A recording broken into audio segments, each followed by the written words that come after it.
Gracias por sintonizar Voces de la Carpintera. La Unión decide elecciones nacionales 2022-2026. En menos de 3 meses elegiremos a los que serán los integrantes de la futura Asamblea Legislativa y a quien ocupará el cargo de la Presidenta de la República.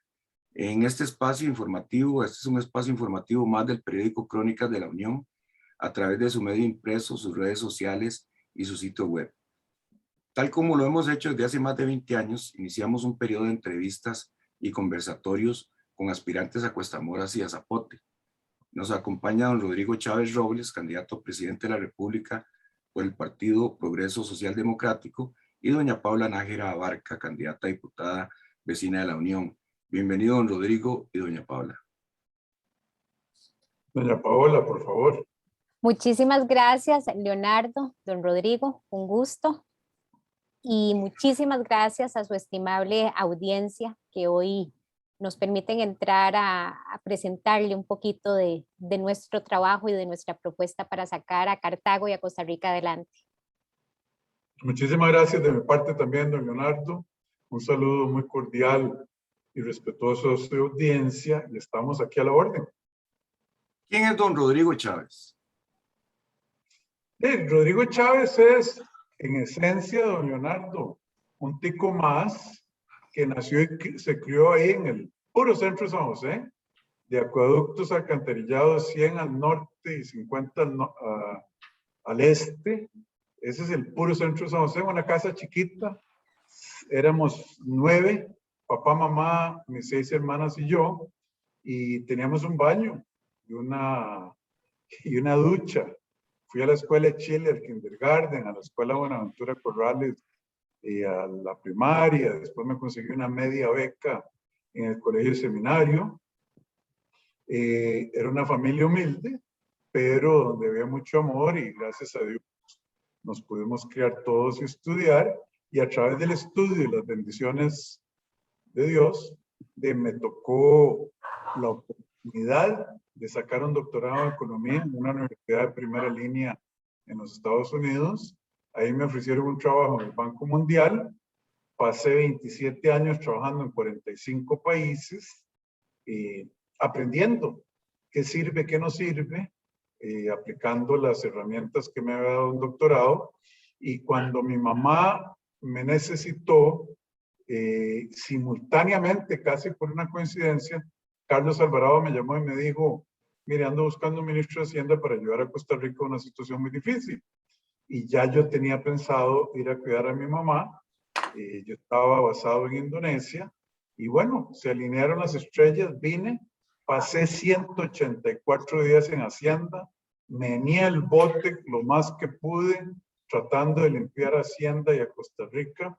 Y a los 184 días me dijeron, es que usted es una piedra en el zapato, y me echaron de Hacienda. Y ahora estoy aquí, don Leonardo, tratando, Dios me quitó a mi mamá el 15 de septiembre del año pasado, pero la gente que tiene capturada Costa Rica no me va a quitar esta patria, ni a mí, ni a doña Paola, y ojalá a cientos de miles de costarricenses, sin una buena pelea para llevar a Costa Rica otra vez al rumbo de la prosperidad y la decencia en la administración del sector público y a una sociedad más igualitaria y justa. Ese es Rodrigo Chávez y eso es lo que queremos hacer. ¿Por qué, a doña Paula y a usted, por qué incursionar en la política siendo usted un economista de carrera y en el caso de politóloga Paula, en un momento en donde la credibilidad de la clase política es casi nula? Doña Paula, entre usted y después sigo yo. Claro, gracias. Es que es a pesar de esa falta de credibilidad con la que nosotros tenemos que trabajar, esa es la realidad en la que nosotros por medio de nuestros aportes tenemos que cambiarla. Ahora hablábamos de que de repente es el momento de empezar a sembrar las semillas, pero hay que hacerlo, hay que hacerlo. Somos parte de ese grupo que se decepcionó, se desencantó por muchísimo tiempo y creo que la experiencia nos llevó a asumir un sentido de responsabilidad de que si yo no cambio mi metro cuadrado, ¿quién va a cambiarlo por mí? Y bueno, ni modo, parte de los tomatazos que uno se lleva es que te ponen un montón de etiquetas inmerecidas, como por ejemplo del tema de la corrupción. Pero no hay problema en el sentido de que yo sé que nuestro trabajo nos dará el suficiente motivo para que la gente vaya pensando que sí se pueden hacer las cosas diferentes y todo va a ser cuestión de tiempo. Todo va a ser cuestión de tiempo para que el trabajo demuestre lo que realmente nosotros queríamos y veníamos a hacer. Muchas gracias, doña Paola. De mi parte es muy sencillo, Leonardo. Yo soy una persona así muy directa. Primero, yo no soy político y las etiquetas de la clase política no se me pegan. Yo en eso soy de teflón, porque yo nunca me he robado un peso en la función pública, nunca me he beneficiado de la función pública, no le debo nada a nadie, ni tengo favores que pagar. Empezamos por ahí. Segundo, cuando uno piensa sobre el futuro de su patria y se da cuenta que se nos puede desmoronar esta patria que amamos, yo lo que me dije fue, yo puedo explicarle a mis hijas por qué perdí, por qué los ataques que me hicieron, pero nunca podría en buena conciencia verlas a los ojos y no poder explicarles por qué no hice algo. Yo soy una persona de fe, a mí me han dado muchísimas bendiciones de un origen muy humilde hasta donde llegué, y yo creo que es mi responsabilidad como costarricense aplicar en Costa Rica los conocimientos y experiencia que gané en otros países. Si trabajé en 45 países, este es el momento para trabajar en mi propia patria. Y esa es la oferta, don Leonardo. Aquí estamos. Un tema que se ha expuesto en esta campaña y reiteradamente durante las últimas es la corrupción en la función pública. ¿Cómo acabar con este flagelo? De don Leonardo, como lo han acabado las sociedades que eran súper corruptas y que ahora ya pudieron limpiar. Mire, piensa en Singapur. Nosotros no vamos a aplicar la pena de muerte, pero lo limpiaron. Piensa en Letonia, Estonia, Lituania, que vienen de la podredumbre de la Unión Soviética, eran sociedades supercorruptas y limpiaron. Piensa en Checoslovaquia, Rumanía, Polonia, países que estaban detrás de la cortina de hierro y donde los burócratas de los partidos comunistas manejaban eso como una finca. ¿Qué hay que hacer? Entonces, me echo un paso para atrás. Eso demuestra que la corrupción se puede arreglar porque otros países la han arreglado. Entonces, ¿cómo la arreglamos? Nosotros, primero poniendo gente buena y limpia.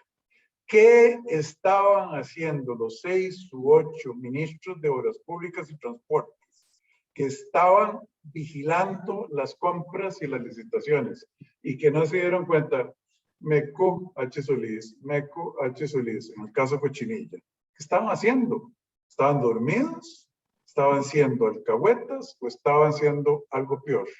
Entonces, empezamos con el paso principal, poner una tripulación que quiere llevar al país a donde el país merece llegar, en lugar de estar agarrando y haciendo contubernios con el sector privado. 1.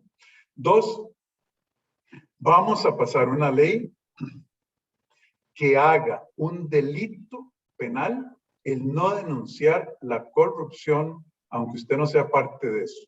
Si usted sabe que su compañero de escritorio, compañero de oficina, su jefe, están choriceando, o usted trabaja para el sector privado y lo mandan a dejar sobres de plata y cosas de esas a una oficina del Estado, y usted no denuncia, va para la cárcel. Se lo probamos. Segundo, si usted denuncia, le vamos a dar el tratamiento contrario. Le vamos a dar premios económicos correspondientes o proporcionales a el ahorro que usted como persona que denunció le hizo al Estado y a la sociedad costarricense o en el caso en que se recupere. Esa es la segunda acción. Un verdadero sistema de garrote y premios para asegurarnos que la gente no se quede callada. Y por último, mire, don Leonardo, yo he sido ministro de Hacienda, yo fui ministro de Hacienda, y yo sé exactamente cuáles son los portillos por los cuales se nos pasan los sinvergüenzas del sector privado y del sector público. Por ejemplo, para darle nada más un ejemplo, la ley de contrataciones de obra pública dice que usted puede ofrecer un precio bajito en una licitación, ganarlo, ganar el contrato, y después ir a decir, mira, don Leonardo, vamos aquí, vamos a renegociar ese precio. ¿Cómo? Hasta un 50% más. Ahí echa la ley, echa la trampa. Nosotros vamos a hacer ellos y le garantizo que como hicieron esos países que yo le di de ejemplo a usted, vamos a poder eliminar la corrupción. O lo hacemos o apague y vámonos, porque este país ya no aguanta más. Esto de la corrupción se ha convertido en una legítima pandemia a lo largo de las décadas y es algo que la población exige sea castigada. Así que va a ser sin duda un tema de esta campaña electoral. Vamos a entrar a temas provinciales y que afectan a los ciudadanos de la Unión. Vivimos en el país del casi casi. Casi tenemos un hospital de Cartago, casi casi se da la ampliación de la Florencio del Castillo, casi casi en la Unión cuenta con una clínica de especialidades médicas. Los 3 proyectos, don Rodrigo, cuentan con los recursos para ser ejecutados. Sin embargo... Eso, tal vez doña Paola, como la representante del primer lugar de la provincia de Cartago, tenga algo que añadir en este momento. Doña Paola, por favor. Es decir, nada más para terminar. Sin embargo, no pasamos de ese casi casi. ¿Cómo ejecutar de manera transparente esa gran cantidad de recursos económicos que están embodegados y pese de ello debemos de pagar y pagar intereses? Mire, dele doña Paola, yo no la quería interrumpir, pero tal vez yo le puedo ayudar al final. Gracias. Leonardo, vieras qué interesante esta pregunta porque nos pone en evidencia cómo opera el Estado. Cuando usted menciona el casi casi, yo quiero agregar de que casi casi pudimos hablar entre los diferentes niveles que tenemos responsabilidad de ejecutar medidas. ¿En qué sentido? Que evidentemente necesitamos acá ver a un gobierno central, es decir, presidente y ministros del ramo, atendiendo el tema, pero también tenemos diputados y hay un nivel en gobierno local que evidentemente estamos con o prioridades diferentes o esperando el turno para que el otro haga. Y esto es uno de los puntos necesarios de poder atender cómo estamos ejecutando, cómo estamos haciendo, porque queda claro que no es una falta de recursos, porque eso ya está. Y entonces, ¿a qué me pongo a pensar muchísimo en la función que tenemos como diputados del control político, ¿verdad? De esta potestad de nosotros llamar a funcionarios públicos para que nos cuenten qué es lo que está pasando y dónde se nos quedaron pegadas las cosas. Porque sé que molesta mucho hablar del tema de esto, requiere voluntad política, pero es que en realidad así lo es. En realidad así lo es. Y acá me parece que tiene muchísimo que ver con el tema de cómo estamos trabajando de forma coordinada, integrada, los diferentes poderes y niveles institucionales para atender estos puntos. Porque si los recursos están, y eso ya hemos hablado, por ejemplo, en el tema de la construcción, de la ampliación de la carretera Florencio del Castillo, todo lo que se tenía que hacer en el 2020 no se hizo. Todo lo que se suponía en calendario que iba a pasar en 2021 tampoco ocurrió. Y ahora la proyección será que tal vez a finales del 2023 empiece a ocurrir algo. Entonces, carambas. Y bueno, y además ahora uno de los argumentos que nos dan es que la corrupción y el tema cochinilla, ¿verdad? Como MECO había propuesto el proyecto, entonces nos atrasa todavía más. Eso no puede ser, no puede ser que se nos caiga y volvemos al punto. ¿Dónde está el trabajo desde la municipalidad? ¿Dónde está el trabajo también desde la Asamblea Legislativa? ¿Y cómo es que no nos estamos conversando? Porque tenemos las fuerzas dispersas en atender un solo asunto y evidentemente eso nos retrasa un montón y muy simple, no alcanzamos el objetivo. Don De mi Rodrigo. parte, nada más para añadir a lo bueno que dijo doña Paola. Mire, don Leonardo, un jerarca demanda resultados. Un jerarca le dice a sus subalternos y subalternas, esta es su misión. Pone fechas para alcanzar las metas intermedias, las metas volantes y los resultados finales.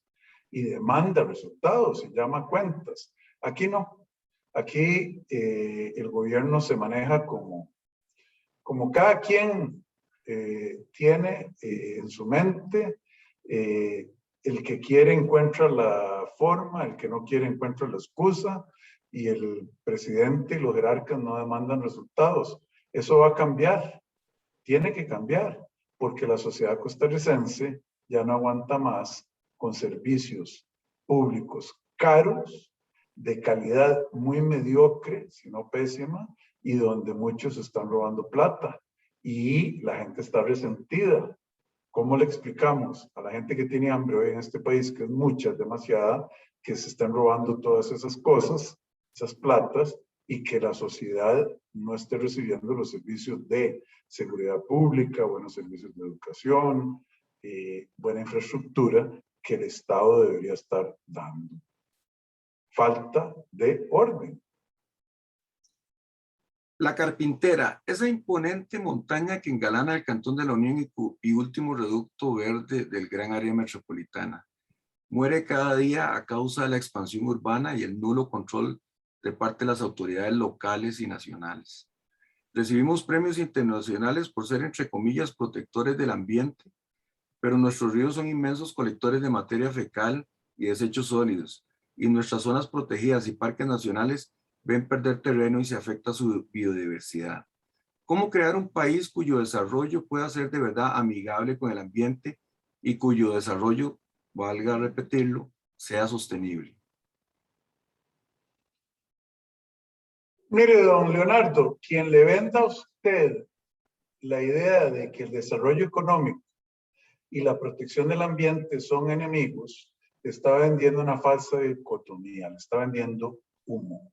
De hecho, las sociedades más prósperas del mundo, como las del norte de Europa, las de los países de la OCDE, han logrado ese intermedio feliz y racional en el que los países aprovechan su ambiente, su belleza, sus recursos naturales y al mismo tiempo logran crecer. Aquí lo que falta es, como dice usted, buena gestión pública.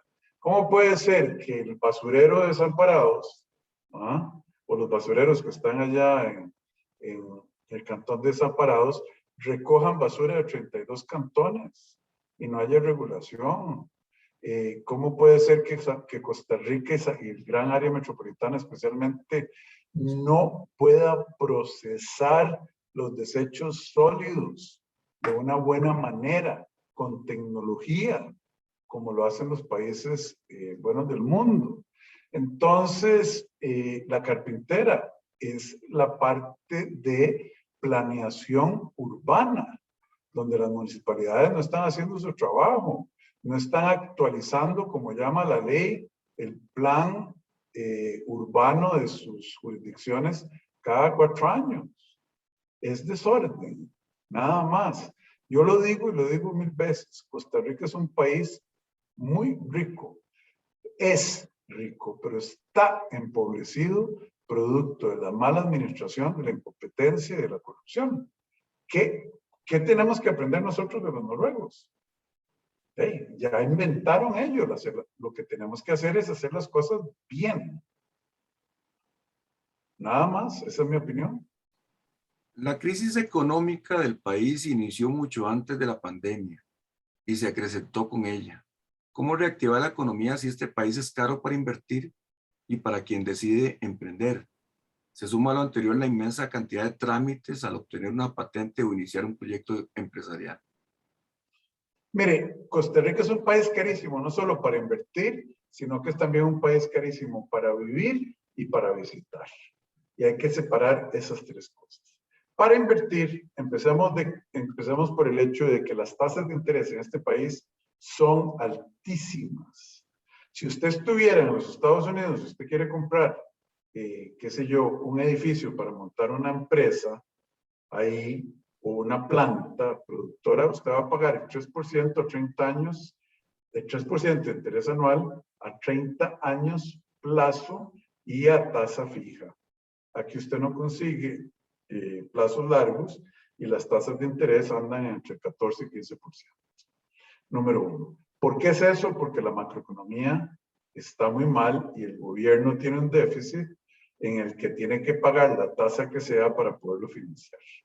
Número dos, como dice usted, tenemos dos Costa Ricas, la de las zonas francas, donde los trámites son sencillos, claros, transparentes, y la de los costarricenses, o lo que llaman el régimen tradicional, donde invertir convierte al empresario en un suplicante. Vaya al Ministerio de Salud, vaya a la caja, vaya a Hacienda. Hacienda dice no tiene que haber ido antes a la caja dice no tuvo que haber ido antes al SINAC, al CETENA. Es verdaderamente un viacrucis.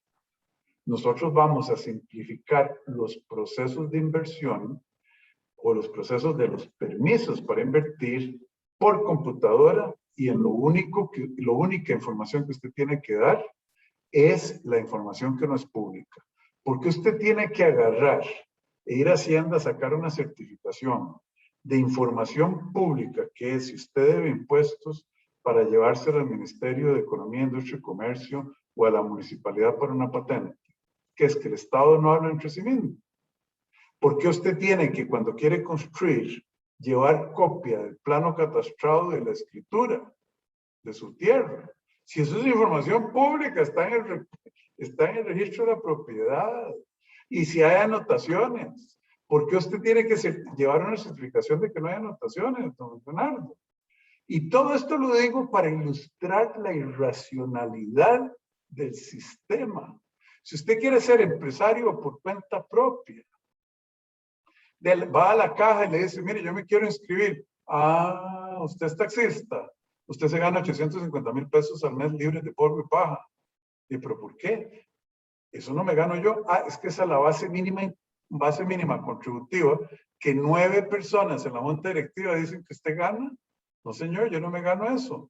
Bueno, y me va a pagar el 20% de eso, 170,000 pesos. Y además me debe ya 6 millones de pesos porque en los últimos 8 años no cotizó. Mejor agarrar los agarrotazos cuando entran a la puerta de la caja, tratar de asegurarse. Por último, don Leonardo, en Costa Rica no hay crédito para quien tenga una buena idea y no tenga la plata.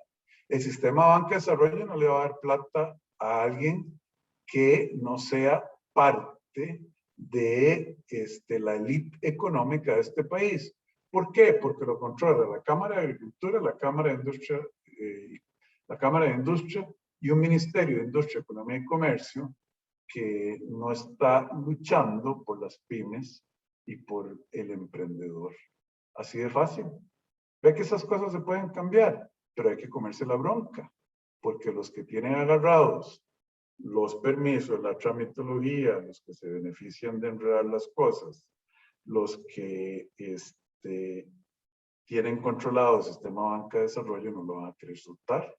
Pero doña Paola y yo queremos comernos esa bronca y arreglar las cosas.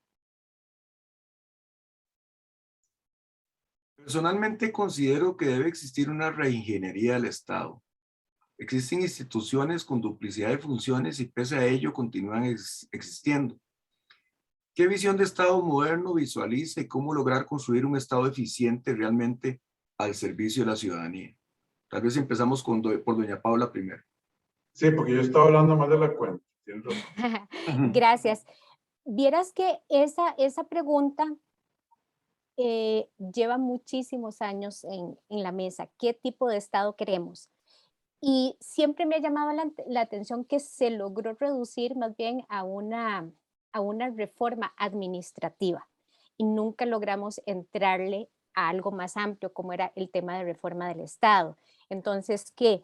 Hablamos de fusionar un poquito por acá, otro poquito por allá, o simplemente algunas personas llegaron a la conclusión de que no, tal vez todavía no estamos preparados para una discusión sobre un tema mucho más amplio que es la reforma del Estado y, y por eso se dio el paso en algo mucho más sencillo, como para dar a Tolillo con el dedo de reduzcámoslo a una reforma administrativa. Pero sí es importante y quiero quedarme con las palabras de don Rodrigo de que estamos dispuestos a comernos esa bronca en el sentido amplio, en el sentido de que debemos replantear estas funciones que le corresponde al Estado y que no riñe con el desarrollo de un sector productivo robusto.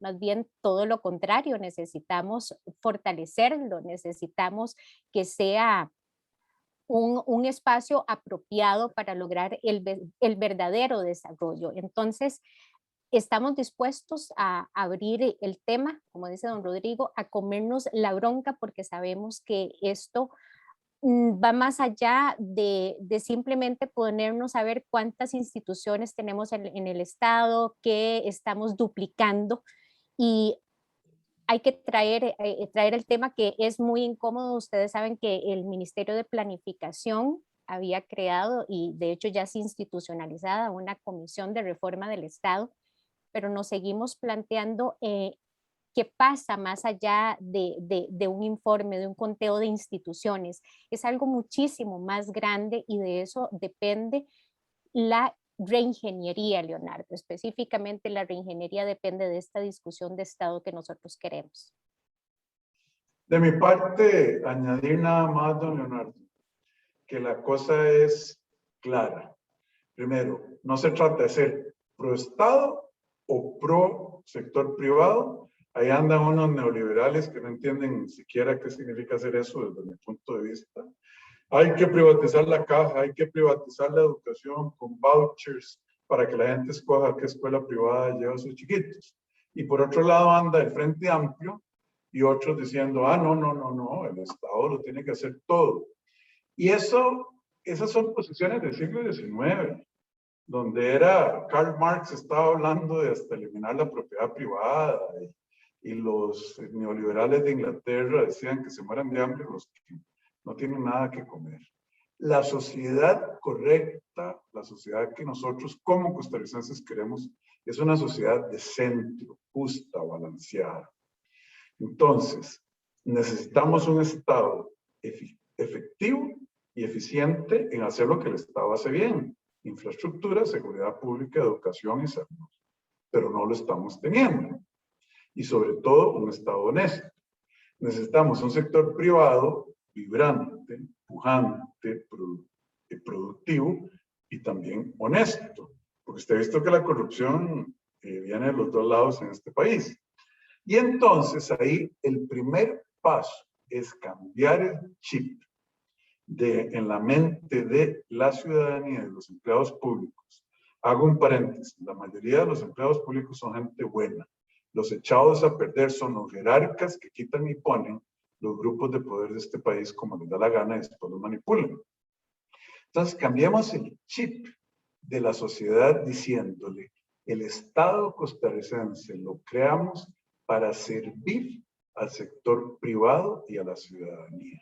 Usted, médico de la caja, usted, persona que da citas en la caja, ¿sabe qué? No le está haciendo ningún favor a nadie.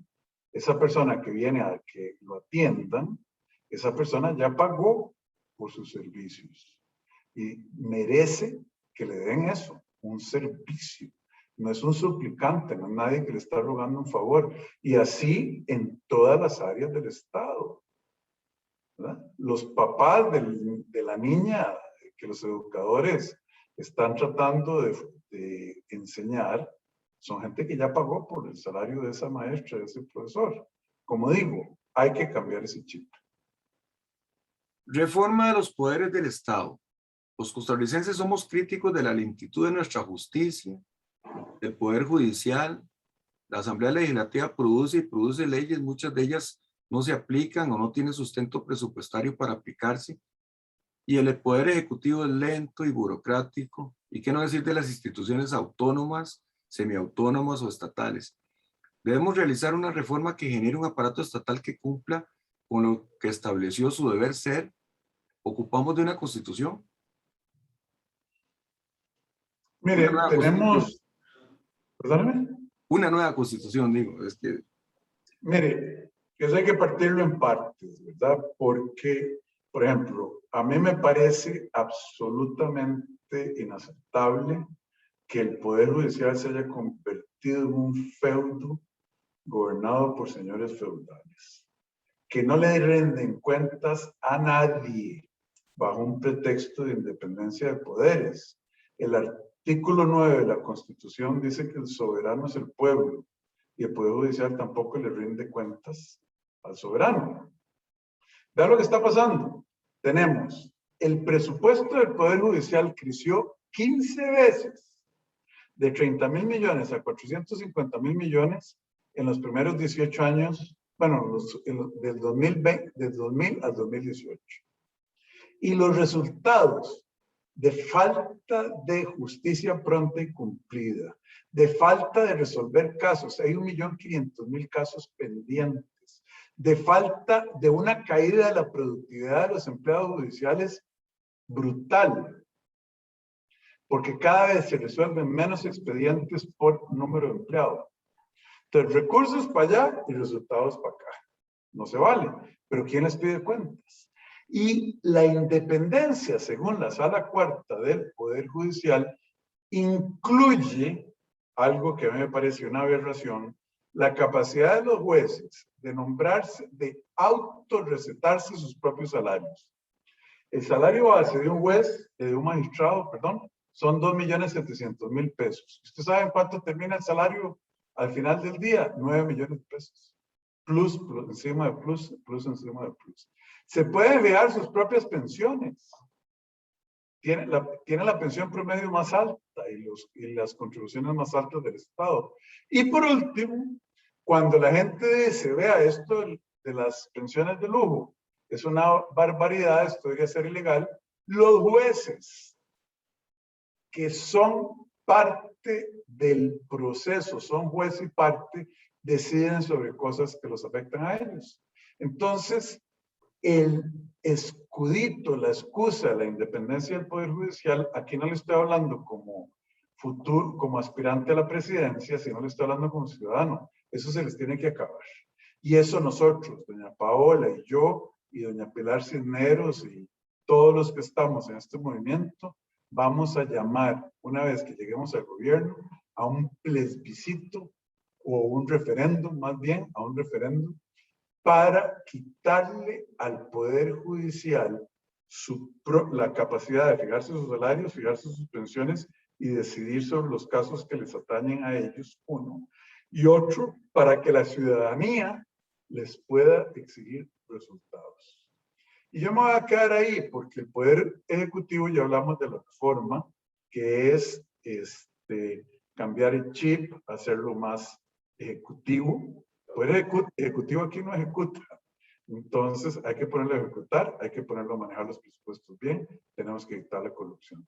Pero sí quería añadir, extenderme en la parte del Poder Judicial, porque es una barbaridad. No sé si doña Paola quisiera añadir algo en este momento. Con su permiso, don Leonardo. Adelante.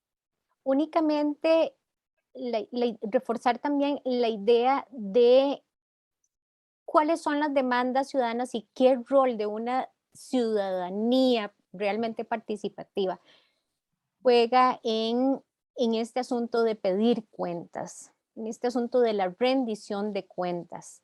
Entonces, hay una serie de iniciativas que no pasan de eso. Por ejemplo, el observatorio ciudadano que debe estar en las municipalidades de acuerdo con el régimen municipal, y eso no ocurre.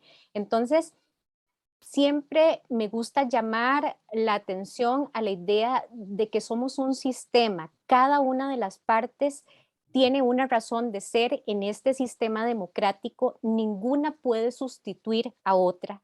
Y si una parte hace mal su trabajo, eso repercute en el todo.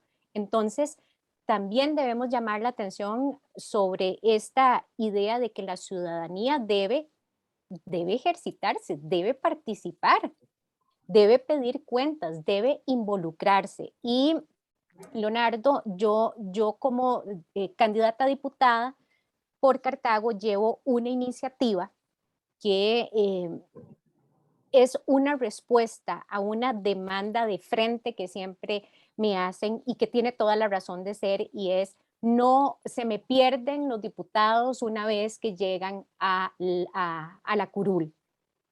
Entonces cambian hasta el número de teléfono. Si aquí venían y se sentaban conmigo, eso nos dicen y nos reclaman muchísimo los líderes. Entonces, uno de los principales proyectos para favorecer espacios de participación ciudadana es sacar una vez al mes la oficina de la Asamblea Legislativa y rotarla por cada uno de los 8 cantones, en este caso Cartago, hablo por Cartago, llevando mi oficina a cada cantón para hablar con la ciudadanía, que yo espero ya haya hecho su trabajo, me comuniquen necesidades, problemas, propuestas de solución para luego darle seguimiento en mi función como diputada o desde proyectos de ley o en la función también de control parlamentario. Entonces, es uno de los puntos que nosotros buscamos también, tender un puente con la ciudadanía, porque sabemos que es una demanda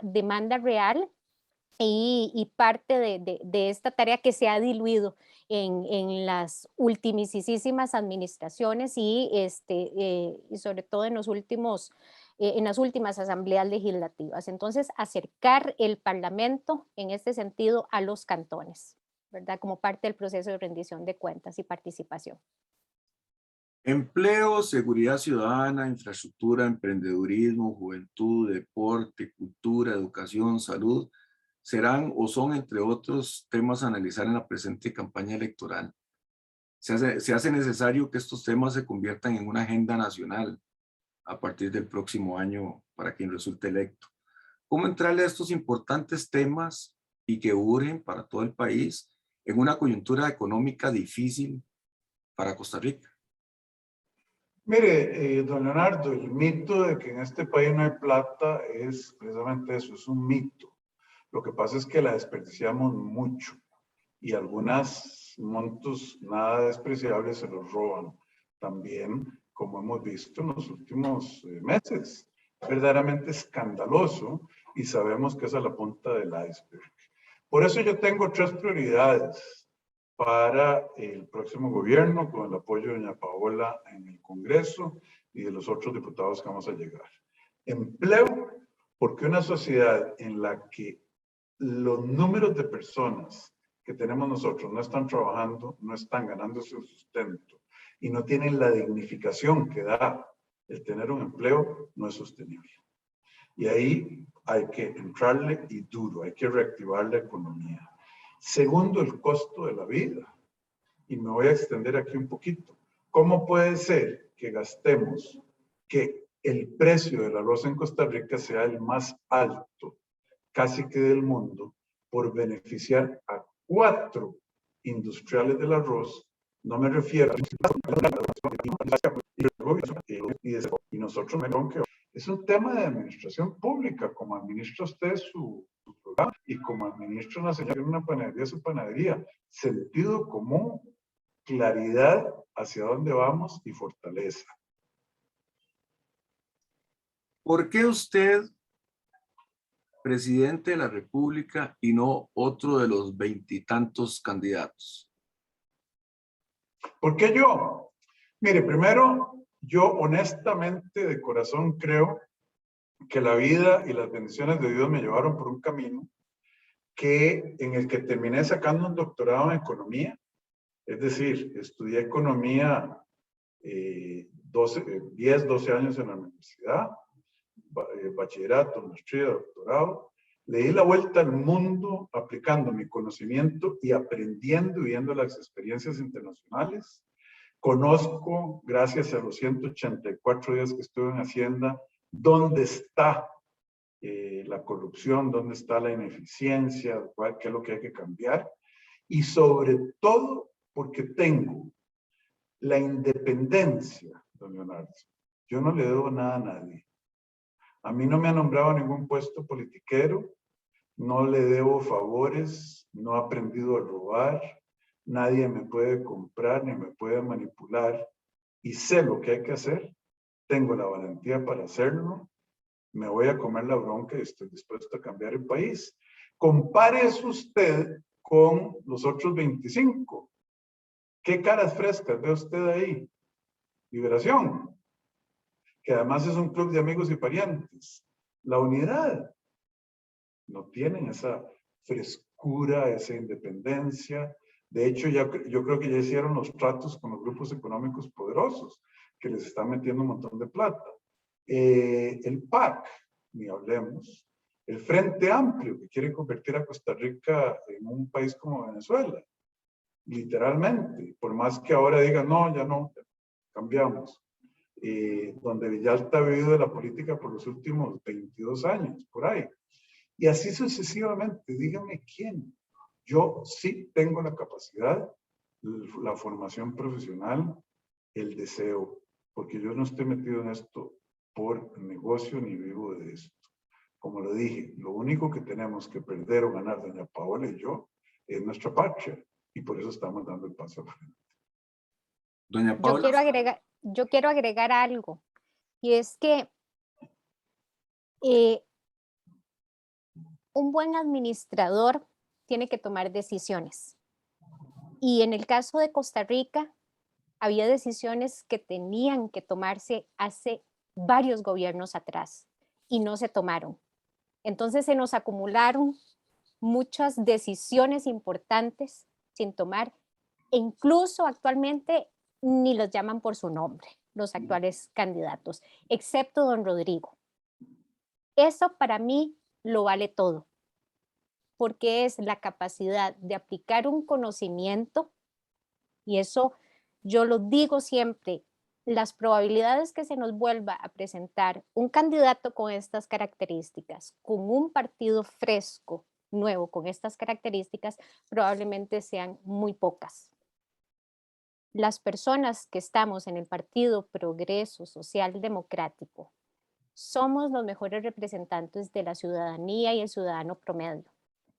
Tenemos amas de casa en nuestros partidos, pero no solamente en la estructura y que son los que nos ven en los debates, no, los tenemos en puestos importantes dentro del partido. Tenemos pequeños empresarios que han sabido lo difícil, como dice don Rodrigo, el acto heroico casi que significa ser emprendedor o empresario en Costa Rica. Entonces, qué mejor manera de aprovechar una oportunidad que muy pocas veces se nos presenta. Entonces, estas son muchas de las razones por las que yo he dado mi paso al frente y sigo de verdad muy esperanzada a la posibilidad de que nuestro partido y don Rodrigo llegaremos a asumir Zapote y la Asamblea. Don Leonardo, dice la sabiduría que por sus frutos los conoceréis. No solo lo que han hecho los otros partidos, las otras organizaciones. Fíjese, 17 candidatos a la presidencia postulándose a la Asamblea. ¿Qué es lo que andan buscando? ¿Arreglar el país o caer parados? Y ahí sí podemos seguir. Podemos seguir. ¿Quién es el primer lugar de la Diputación por San José de Liberación? El hermano que cogobernó de un expresidente que cogobernó con ese expresidente que nos dejó parte del barrial que tenemos nosotros ahora. En Punta Arenas, de hija a papá, papi, tome usted mi puesto. Frankie Nicolás y Francisco Nicolás. En la Unidad, el gran criticado alcalde de Río General. Entonces, yo más bien me pregunto, ¿qué más tiene que hacer esa gente para esos partidos enquistados, para que ya la gente les diga, estuvo bueno, como dicen los mexicanos, ya se acabó? Y esa yo creo que es la verdadera reflexión que debe tener la población de este país. ¿Cuál sería su primera acción de resultar electo como presidente de la República a partir del 8 de mayo de 2022? El 8 de mayo yo me voy a sentir feliz de firmar 4 decretos ejecutivos para bajar el precio de la electricidad, el arroz, las medicinas, los agroquímicos y los lácteos. Así de fácil, el mismo 8 de mayo. Saliendo del Estadio Nacional, un almuercito y los ministros, los jerarcas y la fracción vamos a ir a Zapote y a usar esto. Porque esos costos excesivos se hicieron por decreto y como la gente sabe que si se hizo por decreto se puede quitar por decreto. Me quemo las manos por firmar esos decretos. Un mensaje tanto doña Paula como de usted, don Rodrigo, a los habitantes del Cantón de la Unión de cara a las elecciones del primer domingo de febrero. Doña Paula, por favor. Gracias. Bueno, a mi gente de la Unión, acá tengo también mi ombliguito y quiero contagiarlos de la esperanza que yo tengo en este proyecto político en el que con toda seriedad y con toda responsabilidad yo me he unido para aportar mi experiencia profesional, pero también mi experiencia personal. Soy una persona muy empática a las necesidades, a los problemas de mi comunidad y este es el momento en que yo les pido la oportunidad para poder hacerlos realidad. Estaremos visitando muchísimos más lugares para conocerles, para escucharles y sobre todo para tenderles el puente, para que se nos unan a trabajar con nosotros. Se requiere muchísima valentía para cambiar un estado de situación en el que la gente únicamente se pone a criticar o a quejarse. Se requiere muchísima valentía para generar un cambio.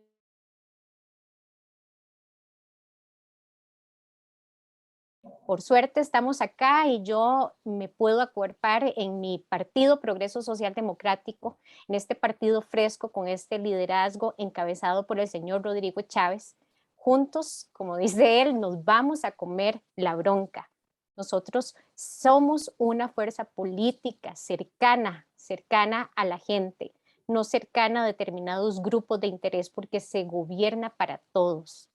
Y eso es lo que nosotros vamos de verdad con muchísima valentía a hacer y para eso les pedimos la oportunidad y les pedimos su voto en las papeletas de diputación y en las papeletas también de presidencia. Así que muchísimas gracias por permitirnos este espacio para presentarles un poco más de nuestro trabajo, de nuestras intenciones y esperamos de verdad que ustedes confíen en este trabajo que un grupo de ciudadanos valientes ha decidido hacer por todos nosotros hoy y también para nuestras generaciones futuras.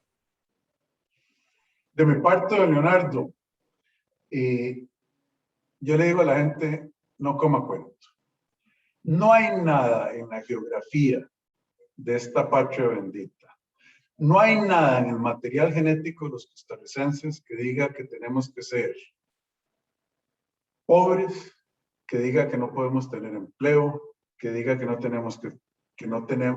podemos tener prosperidad y que diga que tenemos que tener la corrupción que tenemos. Este país es un país rico, está empobrecido por la sinvergüenzada de los últimos 8 gobiernos, la mala administración de los últimos 8 gobiernos, por gobernar para grupos de señores feudales, grupos chiquititos que se benefician a costa de todos. Esa es la realidad de las cosas. Costa Rica es tan rica que no se la han podido acabar y por Dios que han tratado, queda por rescatar. Nosotros sabemos que si administramos las riquezas de este país, administramos al Estado y a la sociedad costarricense, le damos oportunidades para que generen valor, para que trabajen, para que los empresarios comunes y corrientes puedan producir, podemos poner a Costa Rica en la ruta del bienestar otra vez. Pero no tenemos mucho tiempo. Fíjese lo que pasó en Venezuela. Hugo Chávez no pudo tomar el poder por las armas, lo tomó endulzándole el oído a una población desencantada. Y con razón. Fíjese lo que pasó en Perú. Acaban de elegir a un maestro rural que con costo sabe leer y escribir. Fíjese lo que pasó el domingo en Chile, por el amor de Dios. Van a escoger en segunda ronda a los chilenos entre un comunista de 35 años, Gabriel Boric, y un nazi de 55 años, autodeclarado de extrema derecha, José Antonio Katz. Costa Rica no tiene que hacer eso.